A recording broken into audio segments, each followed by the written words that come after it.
সেদিন Facebook scroll করতে করতে একটা সুন্দর লেখা চোখে পড়ল।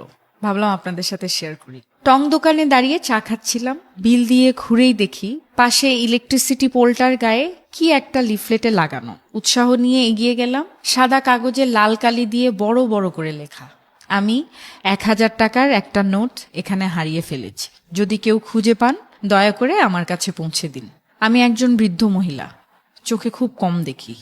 তারপর নিচে একটি ঠিকানা দেয়া, ঠিকানাটা কাছেই, হাঁটা পথে মিনিট ৫ হবে। কৌতূহল দমন করতে না পেরে আমি খুঁজতে খুঁজতে গেলাম সেখানে। একটি জরাজীর্ণ টিনের ঘর, উঠানে এক অশীতিপর বৃদ্ধা বসে আছেন। আমার পায়ের শব্দ পেয়ে তিনি মুখ তুলে তাকালেন, বললেন, কে? আমার সম্বিত ফিরল। গলির মাথায় আমি আপনার ১,০০০ টাকা খুঁজে পেয়েছি। আমার কথা শুনে তিনি হাউমাউ করে কাঁদতে লাগলেন। একটু পর কিছুটা ধাতস্থ হয়ে বললেন, বাবা, এ পর্যন্ত অন্তত ১০ থেকে ১২ জন আমার কাছে এসেছে আর ১,০০০ টাকা করে দিয়ে বলেছে তারা নাকি রাস্তায় আমার টাকা খুঁজে পেয়েছে। আমার কোনো টাকা হারায়নি, ওই লেখাগুলো আমার না। আমি খুব একটা পড়ালেখাও জানি না।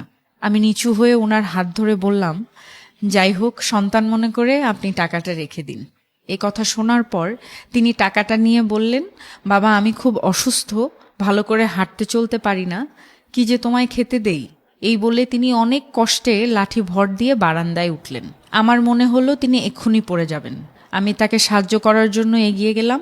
তিনি কাঁপা কাঁপা হাতে বাটিতে গুড়মুড়ি ঢালতে ঢালতে বললেন, তুমি আমার অতিথি, তুমি বসো।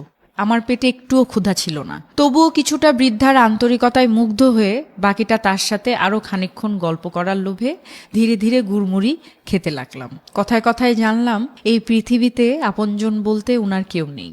আগে ভিক্ষা করতেন, কিন্তু অসুস্থ হবার পর আর বাড়ি থেকে বেরোতে পারেন না।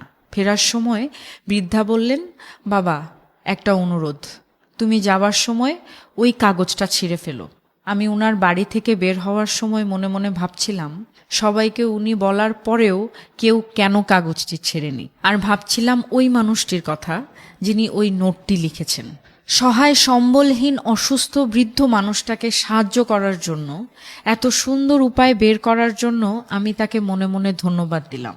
হঠাৎ ভাবনায় ছেদ পড়ল একজনের কথায়। এই যে শুনছেন, ৪০ ঊর্ধ্ব এক ভদ্র মহিলা আমার দিকে এগিয়ে এসে বললেন, এই ঠিকানাটা কোথায় বলতে পারেন? একটু আগে আমি রাস্তায় ১,০০০ টাকার নোট পেয়েছি, এটা আমি ফেরত দিতে চাই। ঠিকানা দেখিয়ে সামনে এগোলাম। কখন জানি আমার চোখ দুটো ভিজে উঠেছে ঠিকই। আকাশের দিকে তাকিয়ে আমি বিড়বিড় করে বললাম, এভাবেই বেঁচে থাকুক আমাদের মানবতা।